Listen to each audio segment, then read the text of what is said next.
I'm Haley B. Miller, and this is Ohio Politics Explained, a podcast where you give us 15 minutes and we give you all the news you need to sound smart and impress your friends.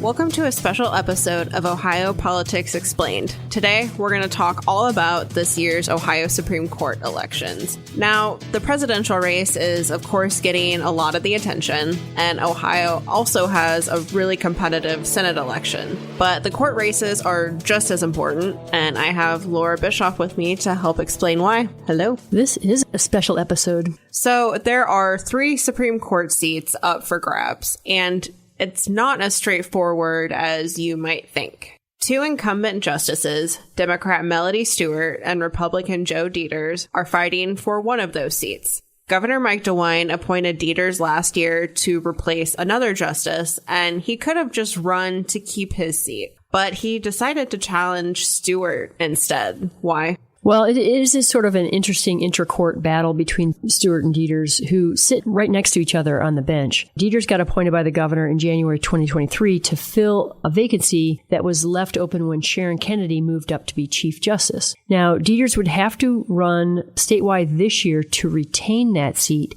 and run again in 2 years for a full term. So what's less fun than running statewide? Running statewide twice. And so Justice Deters opted to challenge his colleague, Justice Stewart, for the full 6-year term. And I think this is going to be his last statewide race because he'll be aged out after this 6-year term, assuming he gets it, and he would not be eligible to run again due to age limits. And, you know, it's interesting because there's I think Justice Stewart is pretty salty that Justice Deters decided to take her on. And, you know, Deters says, well, she was going to face a challenger no matter what. Yeah, it is kind of an interesting twist and a bit of a gamble for him to some extent, or maybe not, because if he loses, then he's off the court altogether. Right. I think that it's probably, it might be a good year for him to run because Trump's on the ballot and there's a new state law that requires partisan labels for candidates for appellate and Supreme Court seats, not for lower court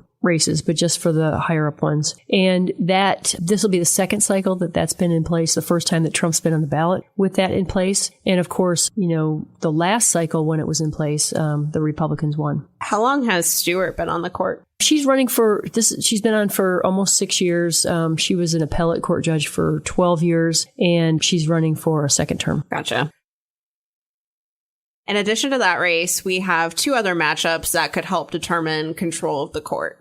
Justice Michael Donnelly is facing Republican Megan Shanahan, who is a judge out of Hamilton County. And then there's an open seat on the court that is being fought over between Democrat Lisa Forbes and Republican Dan Hawkins. What do we know about these candidates? Okay, so in the first case, I like to call it the Battle of the Irish. It's Donnelly versus Shanahan. Mike Donnelly is a Cleveland area Democrat. He's very vocal. He was on the Common Pleas Court for a long time before getting into his first term on the Supreme Court now. He supports the Criminal Sentencing Database Project and argues for transparency. He consistently votes with other Democrats on the court. Megan Shanahan is a Hamilton County Common Pleas Court judge, former prosecutor, and she's not real keen on the criminal sentencing database. And then the second matchup is what I call the newcomers matchup, and it's Cleveland area Democrat Lisa Forbes, who is in her first term on the 8th District Court of Appeals, previously had a lengthy career at a large law firm practicing corporate law, against Dan Hawkins, who's on the Franklin County Common Pleas Court now and formerly worked as a municipal court judge and handled a lot of environmental cases and has a background as a prosecutor as well. And are Forbes and Hawkins technically running for Deters' seat? Yes. So they are running for the seat left open by Deters' decision to take on Stewart. So there's a lot of musical chairs. Yeah, what a tangled web. So control of the court is really important to both parties, especially after Ohio approved the abortion rights amendment last year. Do we have a sense of how these candidates would rule on abortion cases? I mean, they can't really come out and say, I oppose abortion access or I support abortion access. Exactly. There's all these restrictions that judges have, ethical kind of harnesses that they have. And so you won't hear them saying that. You'll hear them say, I will uphold my oath to abide by the Constitution. However, Ohio Right to Life endorsed the 3 Republicans, that would be Hawkins, Shanahan, and Dieters, and Planned Parenthood and Abortion Forward endorsed the 3 Democrats, Donnelly, Stewart, and Forbes. So that might give voters an indication of which way the experts think they're going to be leaning on those abortion cases. And you're right, the court is most likely to decide a bunch of challenges to abortion laws and determine how that new reproductive rights amendment is applied.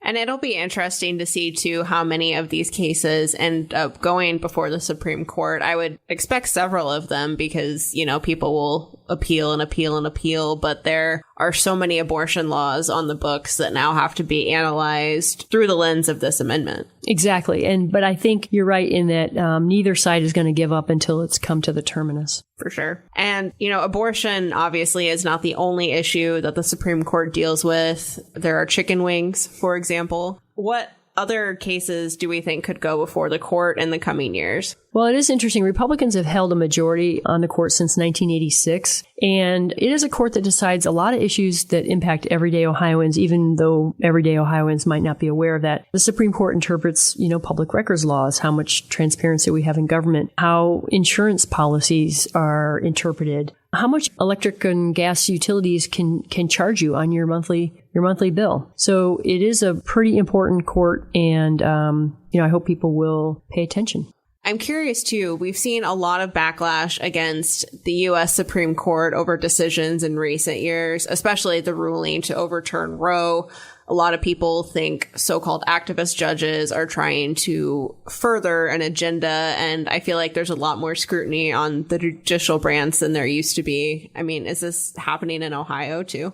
I think so. I think there's a big concern about trust in the judiciary at both the federal and the state levels, because we live in such a hyper-partisan time, and because the court will decide, pretty key political questions such as, gerrymandering and abortion, etc. And you do hear kind of an accusation that Republicans like to lob at Democrats that they're interested only in legislating from the bench. That means it's kind of like code words for bending the rules to get the result that they want rather than interpreting the law as written. I don't know if it's fair criticism or not. Well, definitely a lot to look at with these races. I highly encourage our listeners, if you haven't already, to check out Laura's reporting on our websites about the Supreme Court races. She did some very helpful profiles of the candidates that will help you make your decisions. Don't forget to vote. Ohio Politics Explained is brought to you by the USA Today Network Ohio Bureau. You can check us out on X, formerly known as Twitter, @Ohio Explained.